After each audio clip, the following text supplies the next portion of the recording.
While everyone's been talking about ChatGPT, there's actually been growing criticism about the man behind OpenAI himself. Meet Sam Altman. People are saying things like those answers were straight out of ChatGPT, or this guy's fantastic at talking without answering questions or saying anything valuable. So I studied his recent 1-hour interview with tech journalist Cleo Abram to see if these critiques are justified. How good of a speaker is Sam Altman in reality? And more importantly, what can we learn about professional communication from one of tech's most powerful CEOs? And what I found might just surprise you. So does Sam really word vomit like everyone says? Does he say a whole lot of nothing? Let's find out. What can GPT-5 do that GPT-4 can't? First of all, one important takeaway is you can have an AI system that can do all those amazing things you just said, and it clearly does not replicate a lot of what humans are good at doing, which I think says something about the value of SAT tests or whatever else. So what is he actually saying? Well, number one, his first sentence wasn't even close to the question.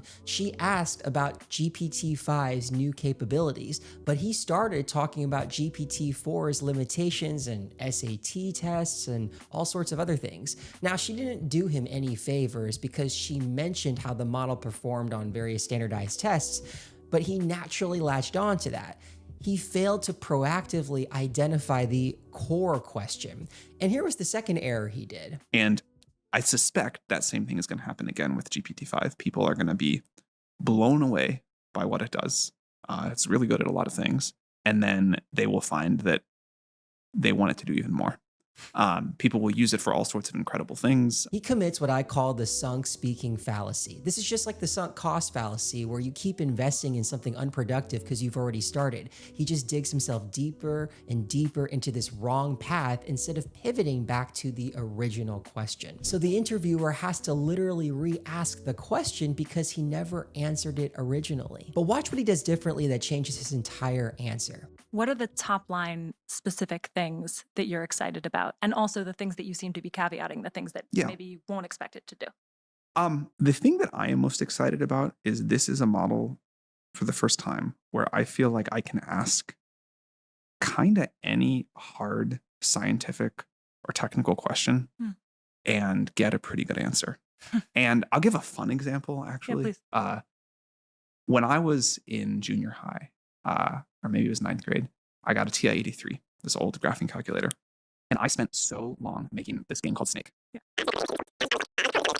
Now I'll save you from listening to the full clip because his TI-83 analogy was quite long, but already this answer is much better because he does one thing. He leads with the bottom line up front, or bluff.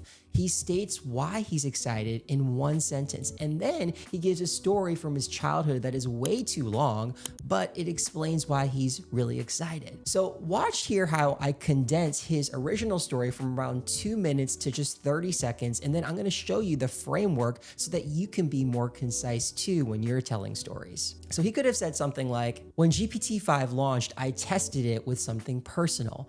In 9th grade, I spent months programming a game called Snake on my TI-83 calculator. This was painful debugging, endless hours. But with GPT-5 today, it just takes me like 7 seconds and it's perfect code. But here's what shocked me. I could then say, add this crazy feature and watch it update live. That childhood joy of creation, but instant. And that's the transformation we're talking about with GPT-5. You see how it's the same emotion, it's the same impact, but it's just 1/4 of the length. The key takeaway here is when you're telling stories, use what I call the PPS framework. It stands for past, present, so what. So you'll hear me say in the 9th grade, that's the past. With GPT-5 today, that's the present. And that childhood joy of creation that's instant, that's the transformation we're talking about. That's the so what here. Again, it's the same emotion, the same impact. The key here is when you're telling stories, just focus on one key action, one key emotion, and one key learning. This constraint keeps you focused and your audience much more engaged. Now, if you want to master these frameworks and transform how you speak at work, check out my Impromptu Speakers Academy. It's my flagship program that teaches you to organize your thoughts instantly and speak with confidence in any situation. Here's what one of our recent graduates, Sam, had to say. I've already been telling a few friends about this course, and to me, I do think that this feels like an absolute hack in terms of what we're getting as early professionals, and I think you could charge 3 times as much, and it would still be like so insanely 5 times as much and still be like this valuable. I almost want my co-founder to take these. I want my employees to take this if they're interested in it. Now back to Sam Altman. But here's what critics miss about Sam's speaking style. There's a technique he uses that most CEOs completely fail at, and it's the reason he actually can explain more complex and nuanced topics to almost anyone without stumbling. Most people think his pauses are hesitation. They're not. They're calculated, and let me show you. Incredibly good at answering almost any question. But maybe one of the things we're saying is it's another leap yet, and what Patrick's question is getting at is to ask the better questions. Or if we go back to this kind of timeline question, we could maybe say that AI systems are superhuman on 1-minute tasks, but a long way to go to the 1,000-hour tasks. And there's a dimension of human intelligence that seems very different than AI systems when it comes to these long horizon tasks. Now, I think we will figure it out. But today it's a real weak point. Now, this technique is called chunking. This is where you break complex ideas into digestible pieces with micro pauses. And here's why it's so powerful. Number one is it slows you down. It forces a sustainable pace instead of you rushing. Number two is this eliminates filler words. So those pauses replace the ums, the uhs, and the likes. And number three is you can project control. You sound more deliberate, not scattered. Try this yourself with this sentence. Our quarterly revenue projections based on current market analysis suggest a 40% increase in enterprise adoption. You see how the pauses replace where you normally say an or an You just sound more authoritative, more in control, and ironically, more natural. Most executives rush through complexity to sound smart, but Sam chunks to ensure comprehension and maintain composure. Now here's where it gets interesting. What happens when journalists ask Sam the questions that CEOs dread the most? The ones about failure, mistakes, what went wrong. These are pitfalls potentially. Most executives will deflect. Some might even lie.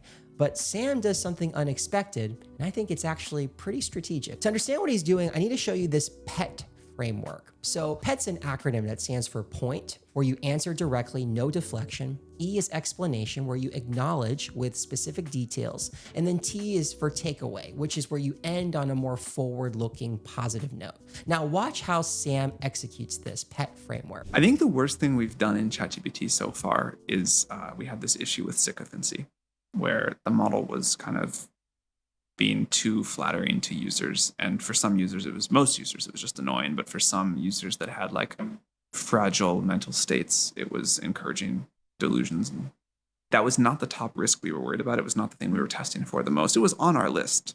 But the thing that actually became the safety failing of ChatGPT was not the one we were spending most of our time talking about, which would be bioweapons or something like that. And I think it was a great reminder of we now have a service that is so broadly used. In some sense, society is co-evolving with it. And when we think about these changes and we think about the unknown unknowns, we have to operate in a different way and have like a wider aperture to what we think about as our top risks. So this is a masterclass in crisis communication. The P here is owning up to the mistake completely, which is we've had an issue with sycophancy. Then the E is where he provides more context. He says, we were encouraging delusions for more mentally fragile users. And the T is the main takeaway, which is they need to have the broader worldview in mind when they're building for society. This is a great way of maintaining leadership credibility by owning up to your mistake, explaining it in detail to show that it's authentic, and then wrapping up with a positive look on things. But Sam isn't perfect. In fact, when he gets to this next question, possibly the easiest one in the entire interview, something really strange happens. He talks for over 3 minutes and he's never actually answering the original question. The interviewer literally has to rescue him and it feels a little painful to watch. My favorite historical example for the AI revolution is the transistor. It was this amazing piece of science that some brilliant scientists discovered, and it made its way relatively quickly into many things that we use. Your computer, your phone, that camera, that light, whatever. And it was a real unlock for the tech tree of humanity. And there were a period in time where probably everybody was really obsessed with the transistor companies, the semiconductors of, Silicon Valley back when it was Silicon Valley. But now, we're in Silicon Valley is, like probably someone graduating from college barely remembers why it was called that in the first place. See how he's opening with this random transistor analogy? He meanders through Silicon Valley history. There's no clear structure or point. The interviewer literally has to summarize his answer. So maybe the ask to millions of people is build on it well. And when that happens, you failed in your original communication. So here's how I would structure this response that he gave using a formula called PREP. And I'll even use Sam's transistor analogy, but make it more crisp. Now, PREP is a framework that stands for point, reason, example, point. So the point could be society's responsibility is to actively shape AI, not passively consume it. The reason is this is because we're all co-creators of this future through how we use these tools. The example could be like transistors. They've transformed everything over the years, from phones to medical devices, based on how society chooses to apply them. AI will be the same. And the point. So our responsibility is to build with it, guide its development through usage, and ensure it serves humanity's best interests. This is 30 seconds, it's clear, it's memorable, it's the same content, but it's just more structured. So is Sam just ChatGPT reincarnated? I wouldn't say so, but I would grade his speaking at a B-. I think he's good at handling tough questions when he's using frameworks like PET. He's pausing and chunking so that he's not rambling. He sounds more in control. And he tells in-depth stories about his childhood.